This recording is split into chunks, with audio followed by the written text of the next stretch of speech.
كاين نوع ديال الناس فاش كيتلاقاو بك في الاول كيعطيوك الاحساس انهم الملاك اللي كنتي كتسناه طول حياتك. كيهضروا بطريقه تخطف القلب، كيعرفوا شنو تبغي تسمع، وكيعاملوك بحال اغلى ما كاين في العالم.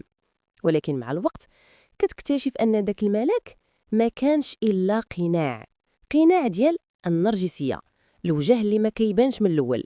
هذه هي قصه ساره، بنت بسيطه طيبه وكتحلم بعلاقه زوينه فيها احترام وتفاهم.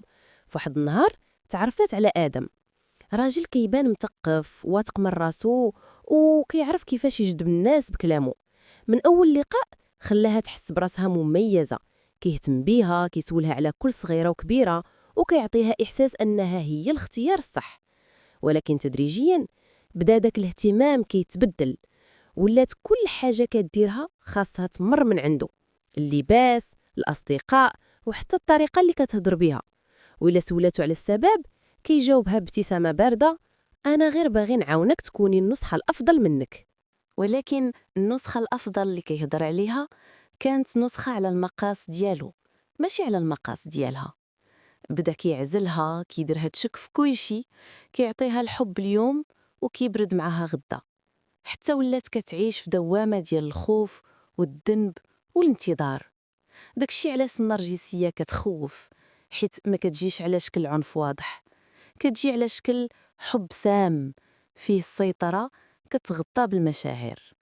الشخص النرجسي كيبغي يكون هو المركز، كيغدي ثقته بنفسه من الاعجاب ديال الاخرين، ولكن في الاعماق عنده خوف كبير من الرفض ومن الاحساس بالنقص. ومع الوقت ساره بدات كتضيع، ما بقاتش عارفه شكون هي ولا شنو بقات كتستاهل. ولكن نهار قالت كفى كان هو أول نهار في حريتها الحقيقية. مشات عند مختصة نفسية وبدات كتفهم أن المشكل ماشي فيها، وأن النرجسيين كيغلفوا الضعف ديالهم بالكمال الكاذب. بدات تتعلم تحط الحدود وتقول لا بثقة، وتفهم إن الحب ماشي تحكم، الحب هو مساحة أمان. واليوم سارة ما بقاتش كتشوف في الحب ملجأ، ولكن كتشوفه مشاركة.